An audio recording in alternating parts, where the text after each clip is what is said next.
gising na, Al. Ano ginagawa mo dito? Palabasin mo yan. Lumabas ka! Tumutulong na kami, taray-taray mo pa. Ikaw lang itong pinagpipilitan mong kalaban sila eh. Alandahan, kailangan natin ng mga Montenegro. Paparating na nato. Sinasabi ko na nga ba eh, ilalaglag mo kami. Tagal na kami dapat umalis sa inyo. Berto, baba mo ang baril mo! Kayo nagpilit sa amin pumunta dito. Kayo ang traitor. Hindi sana kayo naghimasok, di tapos na. Hindi mangyayari to kung nakipag-coordinate kayo sa amin. Hayop ka! Ngayon napatunayan ko na nandito ka! Mas pinili mo sumama sa demonyong Ramon na yan! Ginawa mo ito, ang buhay ko. Niligtas ko na kung niraman. Tulungan niyo ako! Tulungan niyo ako! Salikod, nakapasok dito sa mansyon. Ang lakas ng loob. Ay, pasukin ang pamamahay ko. Don't worry. Hindi ako papayag na bumalik ka doon. Hindi ko nakuha yung pera at droga. Anong mga ginawa mo? You disgraced us in front of the Kwans. Ginawa ko lahat! Ibinuwis ko ang buhay ko. Kaya wala kang karapatan para magalit sa akin! You lost everything!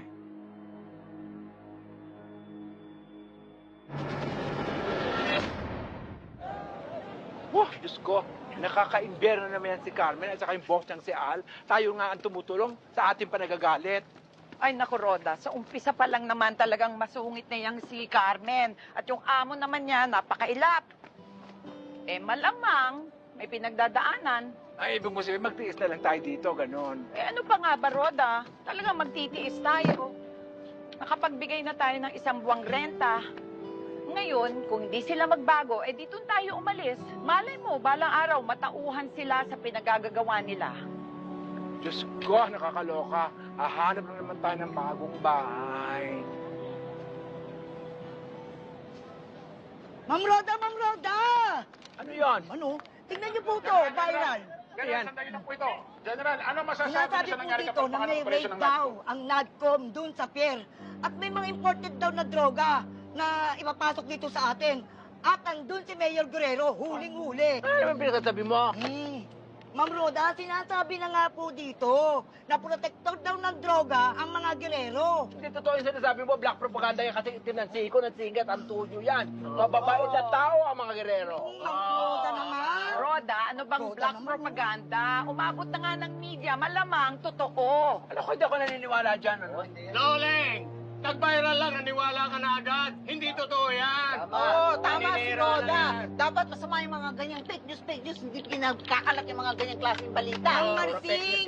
Eto na nga eh, balitang-balita na eh. Fake news lang. Dapat sa mga gerero, may pinapalis na sa politika at umalis na rin dito sa Maynila. Ay, ba't sumasali ka? Hindi ka naman kasali dito. Aba, bakit?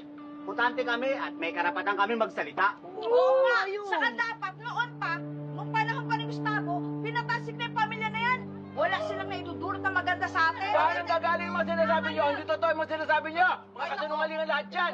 Roda, totoo naman eh. Hindi naman gumaan ang buhay natin sa ilalim ng mga gerero. Puro pagpapayaman ang ginawa nila. At saka may karapatan tayong punahin sila.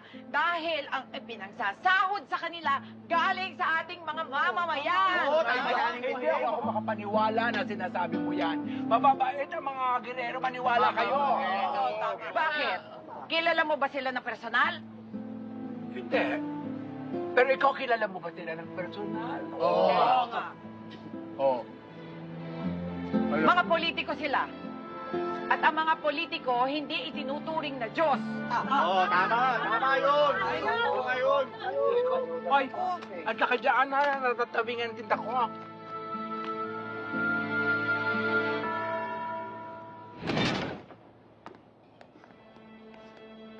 Those bastards! Hindi dapat nangyari to!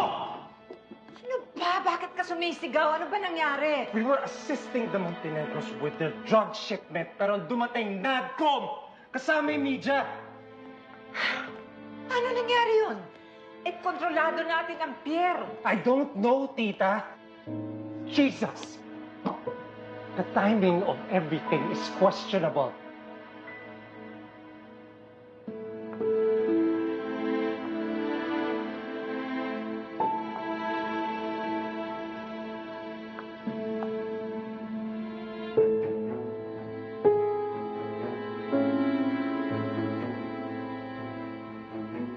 Paano umabot ang lahat sa ganito? Ikasisira na nangyari ang samahan namin ng mga Montenegro. At higit doon, madudungisan ang reputasyon namin mga gerero. Dalawang bagay na kitagal kong pinangalagaan, ganun na lang mababasag.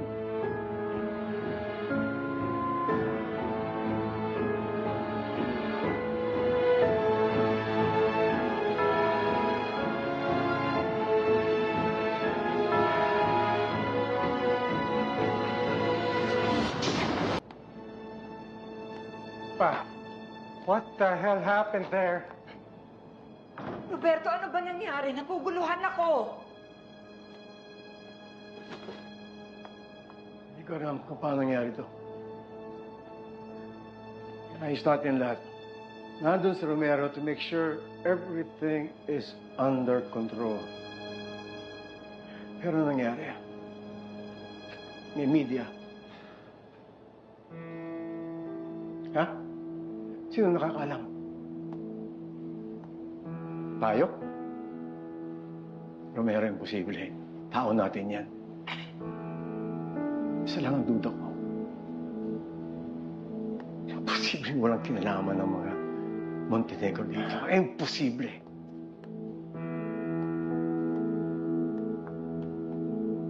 Roberto, ni-raid kayo ng NADCOM? General, sandali lang po ito. Kalat na kalat sa balita. There was no coordination. Kaya pumulpak ang operations namin. Noli, hindi kami nanira ng anumang operasyon. At hindi kami nanggugulo. Now, to make this clear, tinutupad lang namin ang mandato ng aming ahensya. Which is why official ang operation namin based on a verifiable intel. Now, you can put this on the record. Si Mayor Roberto at ang NLEA ang hindi sumunod sa SOP ng bagong NATCOM. Kaya nagkagulo-gulo na ganyan. Hindi sila nakapag-coordinate katulad ng sinasabi ni General. Kaya aalamin namin and we'll get to the bottom of this. Mananagot kung sino dapat managot.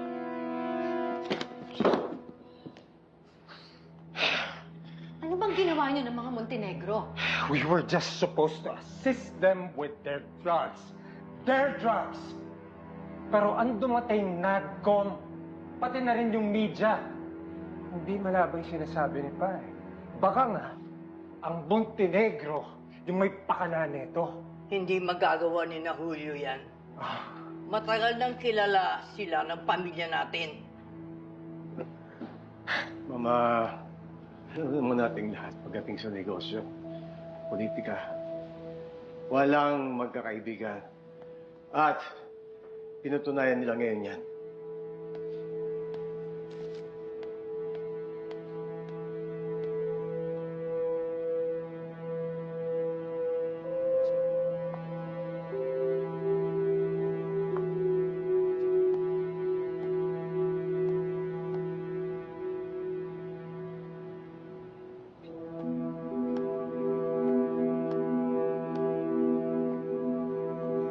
Papa,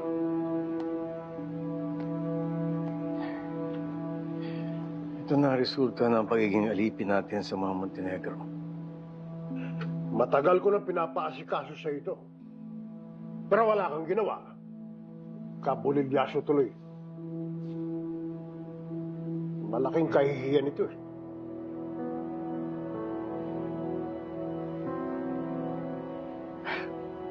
Hanggang ngayon ba, Papa?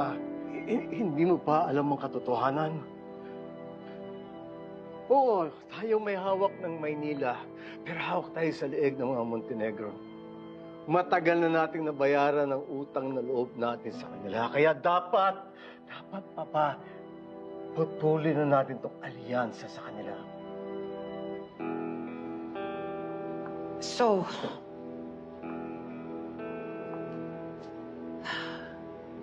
ano ang pinaplano mo, Roberto? Ginawa nila sa atin to. Balikan ko ang mga Montenegro. Gagawa ako ng lihitang operasyon para malinis ang pangalan natin. Hindi mo gagawin yan, Roberto. Binabalaan kita. Papa, ito na lang ang natitirang paraan para matanggal ang dungis ng pangalan natin na ginawa ng mga Montenegro. Papakita natin sa mga butante natin na seryoso tayo laban sa droga. Hindi mo gugustuhin na makalaban mo ang mga kakampi mo. Hindi lang pera ang mawawala. Magiging madugo sitwasyon. Do we have a choice? Do we have a choice?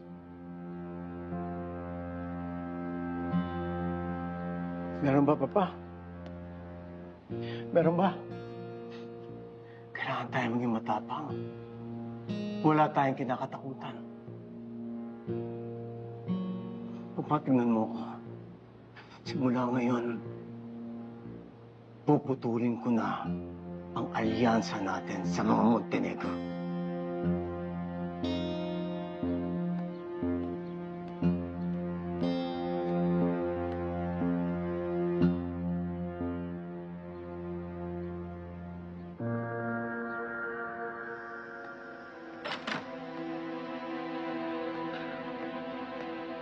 Come on.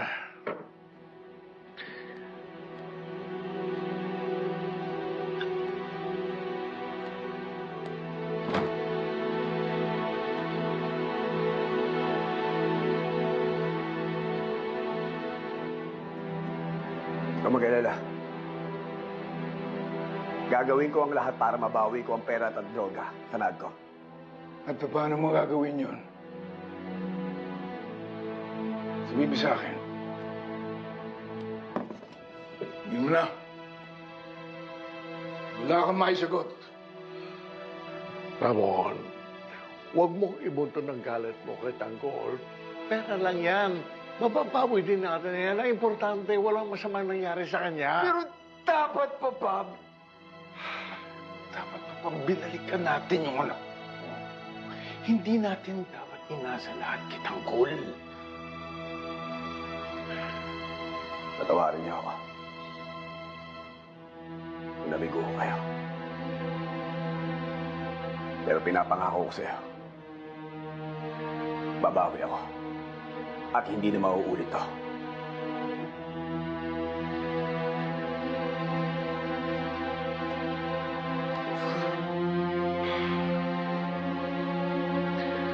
Tanggol, halika na muna sa labas.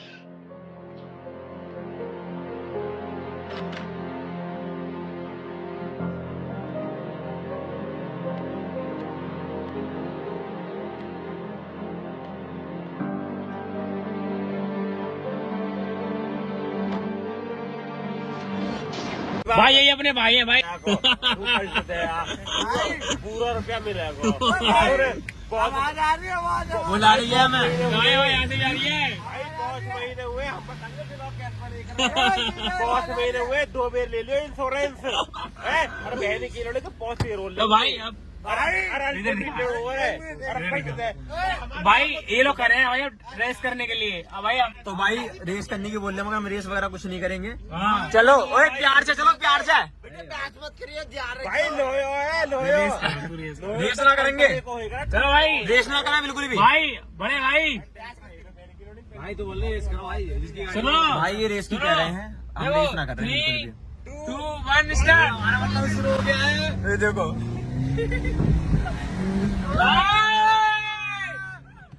भाई ये रेस शुरू हो गई है हमारी गाड़ी की तो भाई रेस शुरू हो गई है हमारी ये कर दी है ये देखो गाड़ी निकल गई अरे यार पता बात क्या है मैं गाड़ी भगा लूं नहीं मैं गाड़ी ना भाई समझ रहे हो भाई एक तो किसी भाई की है मतलब अभी अभी बंदा मिला और भाई अपने दिल से बहुत बढ़िया है इसलिए हम रेस लगाना नहीं चाहते भाई से अच्छी बात है किसी है भाई यही बात है भाई एक तो भाई सुनो भाई पहली बार भाई मिले हैं इस चक्कर में यार कुछ अपनी होगी उल्टा नहीं हो जाए इसलिए हम कुछ नहीं करना चाहिए एक तो भाई अच्छी बात नहीं है एक तो ये रेस वगैरह लगानी मैं तो बस सही बताऊं एक तो हमारा खुद मन नहीं है हम एक तो मतलब मूड फ्रेश से निकले हैं गाड़ी मुझे नहीं पता कहाँ गई देख लीजिए भाई अभी तो आपके लिए आपने ब्लॉग भी लाना है आगे लिए चलो आगे मिलते हैं जैसा भी कुछ होता है बताते हैं पराठे खाने के बाद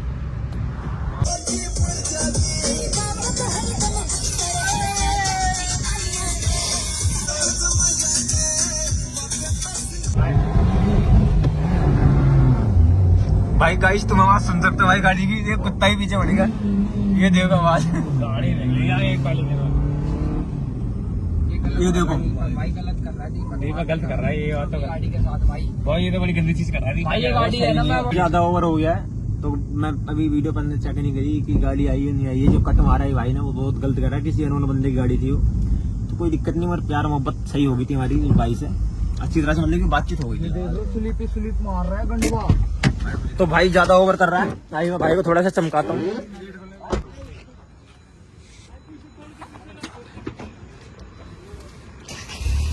कुछ ज्यादा ओवर हो गया कुछ ज्यादा ओवर नहीं हो गया तुम्हारा भाई कोशिश इतनी भी कर लो कुछ ज्यादा ओवर नहीं हो गया गाड़ी तो तुम्हारी मित्र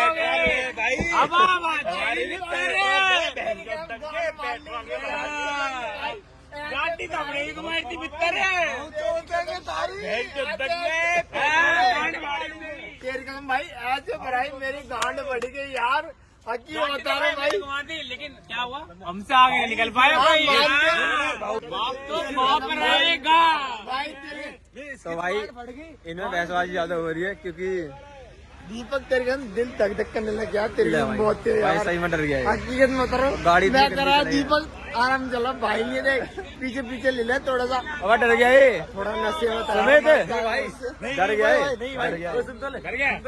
इसकी गांड तो बड़ी बंदा तो कह रहा बहन क्या टोक दिया मार मरने नहीं हम ये भाई ये कह रहा था भाई मैं मरना नहीं गाड़ी की माँ छोड़ते बहन का लन सीएनजी में चोट दी लेकिन पहुंचने वाले हमें अरे मेरा शेर है तो भाई बहुत हुआ भाई इतना था अरे नहीं भाई मैं गरीब आदमी हूँ तो इतना मत करो यार ये बड़े भाई तो भाई अभी 20 मिनट हुई हमसे मिले हुए मगर भाई का बहुत बड़ा जिक्र है बहुत प्यारा जिगरा है बहुत हमारे घर भाई ने जैसे भी गाड़ी बहुत प्यारी चलाई है लेकिन खतरनाक चला दी बहुत ज्यादा चलाई भाई ने थोड़ी भाई ने गाड़ी भगाई नहीं अगर भाई गौन भगा तो तुम्हारी तो गाड़ी की बहन चौथ देता गाड़ी भगाई ना मेरी बात ही बहन की रोड़ी भगाई सुनो भाई गाड़ी गंदी भगी है भाई गाड़ी देख के मैंने गाड़ी भगाई गाड़ी गंदी भगी थी कट मारे भाई मैंने गाड़ी भगाई नहीं भगाई है गाड़ी भाई गाड़ी नहीं भगाई तो भाई मैंने इसलिए सुरत को पहले बोल दिया था कि तू गाड़ी तेज मत चलाइयो भाई मैंने पहले तेरे से बोला था ना कि मैंने- गाड़ी तू तेज मत चलाई चलाई गाड़ी तेज नहीं तेज चलाई हमने लेकिन भाई इतना गंदा कट मारा बहुत गंदी चल पा रहा है गाड़ी मतलब कि भाई भाई, कानून बंदा है कानून गाड़ी बंदा है यार। ऐसे नहीं करना चाहिए कोई बात नहीं मगर लेकिन भाई जो भी अपना भाई है दिल बंदा से बुरा नहीं माना बंदा बुरा नहीं माना इस बात को भाई मानते हैं चलो पराठे खाते हैं फिर आगे बात करते हैं भाई ये बात नहीं हम तो मांगे चलेंगे भाई हो जा भाई भाई घर से निकलो भाई, बस हाँ। सबसे प्यार मोहब्बत बनाओ भाई प्यार होना चाहिए भाई भाईचारा होना चाहिए सिर्फ और कुछ नहीं होना चाहिए अन्ना तो बहुत तेज हो जा कि बहन के लंड गौंड में उभर के हवाबाजी थी हवाबाजी हो जाती भाई हाँ गलत तो कर भाई इस साइड भाई इस साइड दो मैं अपनी गाड़ी में अकेले बैठा होगा ये बहुत बड़ा फैन का कौन है अबे तुम बकचोदी करता भाई गलत करो पर मैं तो ना करे भाई नहीं नहीं करे भाई क्या बोला भाई तुम्हारी आज तो अच्छी है इस चक्कर में सही बात है भाई अगर दिल लग गया तुमसे हाँ दिल लग गया प्यार को मिलेगा भाई भाई बता रहा हूँ तुम्हें ना आदत अच्छी है इस चक्कर में दिल लग गया यार एक चीज बता सारे भाई का दिल लग गया प्यार को मिलेगा इन भाई का ना दिल बहुत बड़ा मैं डोल भाई बहुत बड़ा दिल मैं तो यार रात दिन रहा यार दोस्तों ने बोलूँ तुम जैसा प्यार को मिलेगा बहन को भाई आप जैसे प्यार दे रहे भाई वो हमें कहाँ मिलेगा यार कैसी बात कर दी भाई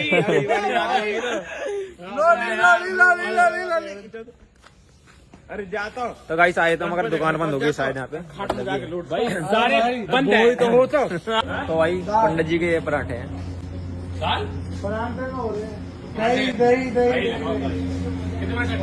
फेमस है फेमस है पंडित जी के पराठे यहाँ पे पंडित जी पर हाँ हिंदी का है तो मैं तो बंद हो गया था नहीं चालू है अभी चालू है कैसे दे रहे ओ पंडित जी कहना चलना तुम्हारा पंडित जी को नोट बहन के लंडा घर को लेके चला जाऊंगा अब सिखाने पंडित जी को न चलाओ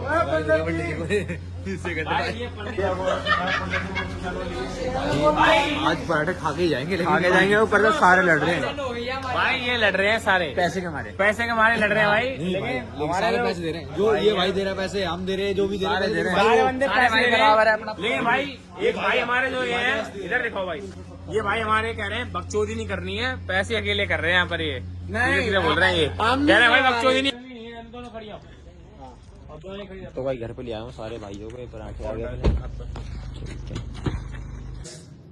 घर के अंदर आ गया हूँ, सारे बाहर हैं और ये सो गया, इसको नींद आ गई भाई। और ब्लॉग को मैं यही बंद करता हूँ। तो मिलते हैं नेक्स्ट ब्लॉग में। जैसा भी अच्छा होगा लाइक कमेंट जरूर कर देना, और जो भी नया सब्सक्राइब कर देना और कमेंट जरूर करना, ठीक है। एक बंदा भी अगर देख रहा है वीडियो को तो प्यारा से कमेंट करना तुम्हें क्या अच्छा लगा, ठीक है। Love you, bye bye.